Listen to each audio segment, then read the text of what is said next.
Sridevi Srinivas vlogs అందరూ ఎలా ఉన్నారని బాగున్నారా? నేనే చాలా బాగున్నాను. మీరు కూడా మనస్ఫూర్తిగా అయితే కోరుకుంటున్నాను. మన ఛానల్ ఎవరైనా ఫస్ట్ టైం చూసినట్టయితే సబ్స్క్రైబ్ చేసుకుని పక్కనే ఉన్న బెల్ ఐకాన్ క్లిక్ చేసి లైక్ చేయండి, షేర్ చేయండి, కామెంట్ చేయండి. వీడియో అనేది ఎక్కడ కూడా స్కిప్ చేయకుండా చూడండి. వీడియోకి అయితే వెళ్ళిపోదాం. ఇక్కడైతే మార్కెట్ నుంచి అయితే వెళ్ళొస్తున్నాం అనమాట. ఇంకా రేగిపళ్ళు అయితే కనిపించాయండి. చిన్నప్పుడు అయితే బాగా తినేదాన్ని, చాలా ఇష్టం నాకైతే. ఇక్కడైతే కనిపించాయని చెప్పేసి రేగిపళ్ళు అయితే తీసేసుకున్నాను. మీలో రేగిపళ్ళు ఎంతమందికి ఇష్టం ఏంటి అనేది కామెంట్ బాక్స్ లో అయితే కామెంట్ చేయండి. ఇంకా ఇక్కడైతే నాకు కార్తీక మాసం స్టార్ట్ అయిపోయిన తర్వాత ఎర్లీ మార్నింగ్ 5:30 నుంచి 5:45 లోపు మార్నింగ్ అయితే పూజ అయితే కంప్లీట్ అయిపోతుందండి. ఇంకా తులసమ్మ దగ్గర దీపం పెట్టి, ఇంకా మనం వాకిలి దగ్గర దీపాలు పెట్టి అమ్మవారికి అయితే ఇలా అయితే పూజ అయితే చేసుకుంటాను అనమాట. డైలీ కార్తీక మాసంలో రొటీన్ అయితే ఇలా ఉంటుంది. ఈసారి కార్తీక మాసం అనేది నేను ఇలా అయితే సెలబ్రేట్ చేసుకున్నాను అనమాట. ఇంకా daily early morning and evening compulsory ఇలా పూజ అయితే చేసుకుంటాను. ఈ వ్లాగ్స్ అన్ని కూడా నేను మామూలుగా కొన్ని క్లిప్స్ అయితే తీసాను అనమాట. ఇంకా ఇక్కడైతే పిల్లలు అయితే ఆడుకుంటున్నారండి.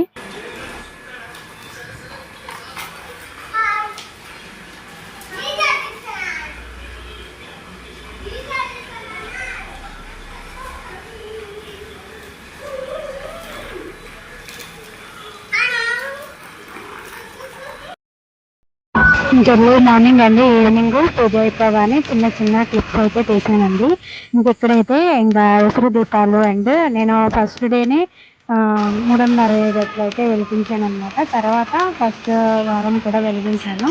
కార్తీక పౌర్ణమి రోజు ఇంకా పిల్లలు మా హస్బెండ్ అందరము కూడా టెంపుల్లో అయితే వెలిగించాను అనమాట.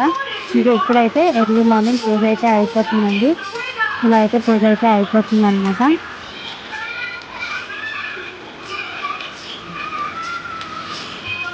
ఇంకా ఇలా పూజ అయిపోగానే పూజ తర్వాత కార్తీక పురాణం అయితే చదువుకుంటానండి. ఏ రోజు కథ ఆ రోజు అనేది. ఇంక ఇక్కడైతే కార్తీక పురాణం అయితే చదువుతున్నాను అనమాట.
ఇలా పూజ అయితే చేసుకున్నాను అనమాట. కార్తీక పౌర్ణమి రోజు 3:65 ఒత్తులు వెలిగించి ఇంకా ఇలా తులసమ్మ దగ్గరే దీపాలు అయితే వదిలానండి. ఇంకా ఇక్కడ వచ్చేసి ఎర్లీ మార్నింగ్ కాబట్టి స్వామివారికి నైవేద్యం అయితే నేను అరటిపళ్ళు అయితే పెట్టాను అనమాట. తాంబూలం పెట్టేసి ఇంకా ఇలా తులసమ్మ దగ్గర ఇలా పూజ అయితే చేసుకున్నాను. మీరందరూ కూడా కార్తీక పౌర్ణమి ఎలా చేసుకున్నారు, ఒత్తులు వెలిగించారా లేదా అన్నది కామెంట్ బాక్స్లో అయితే కామెంట్ చేయండి. నేనైతే ఇంకా ఆ రోజు ఎర్లీ మార్నింగ్ తులసమ్మ దగ్గర వెలిగించి ఇంకా ఈవినింగ్ శివాలయానికి అయితే వెళ్ళామన్నమాట. ఈవినింగ్ అయితే ఇలా అయితే రెడీ అయిపోయి ఫ్యామిలీ అందరము కూడా ఈవినింగ్ టెంపుల్కి అయితే వెళ్తున్నామండి. ఇంక ఇక్కడైతే 5:45కో ఏమో బయలుదేరామన్నమాట టెంపుల్కి అయితే. ఇంకా మనకేంటంటే 6:45కి అయిపోతుంది అన్నారు కదా, అందుకని చెప్పేసి ఇంకా శివాలయం దగ్గరే అనమాట అభిషేకం అయితే జరుగుతుంది. ఇంకా ఇక్కడైతే పిల్లలు మేము అందరము కలిసి ఇంకా ఇక్కడ ఉసిరి దీపాలు అండ్ 365 ఒత్తులు వెలిగించామన్నమాట. ఇంక ఇక్కడైతే ఇలా అయితే వెలిగించామండి. మీరందరూ కూడా దీపాలు వెలిగించారా లేదా అన్నది కామెంట్ బాక్స్లో అయితే కామెంట్ చేయండి. ఇక్కడ ఏంటంటే చెన్నైలో ఇలా మామూలుగా ప్రమిదల్లో మాత్రమే వెలిగిస్తారనమాట. వాళ్ళకి ఏంటంటే మనకి కార్తీక మాసం అయిపోయే హాఫ్లో అయితే వాళ్ళకైతే కార్తీక మాసం ఎంటర్ అవుతుందండి. వాళ్ళు అయితే మనలా అయితే చేయరనమాట. వాళ్ళు కొంచెం డిఫరెంట్గా అయితే చేస్తారు. అందుకే నేను మ్యాక్సిమం టెంపుల్స్కి అయితే వెళ్ళను అనమాట. ఎందుకంటే వాళ్ళకొక ఆచారం ఉంటుంది, మనకొక ఆచారం అయితే ఉంటుంది. మనకు వచ్చిన ఫెస్టివల్స్ అన్నీ కూడా వాళ్ళకి బై డే అలా కొంచెం వస్తూ ఉంటాయి అన్నమాట. ఇంక ఇక్కడైతే శివాలయంలో చూసారా, ఇక్కడ పక్కన వచ్చేసి వెంకటేశ్వర స్వామి అండ్ పక్కన వచ్చేసి శివాలయం అనమాట.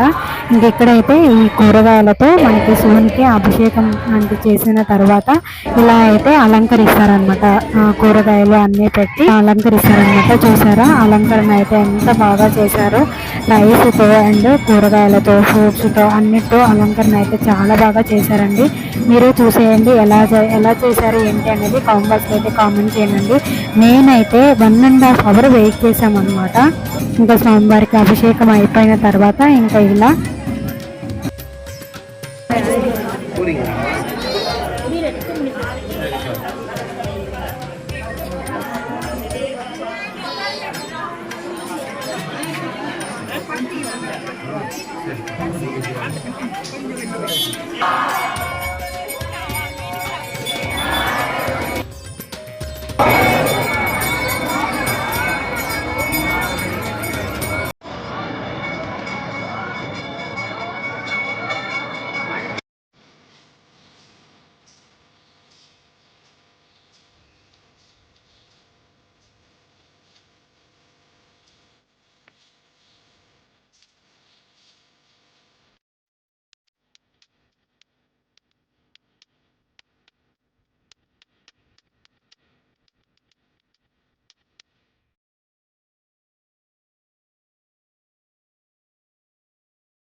ఇక్కడైతే సోమవారం దర్శనం అయితే చేసుకున్నాను అనమాట. బయటకు రాగానే ఫుల్ వర్షం అండి.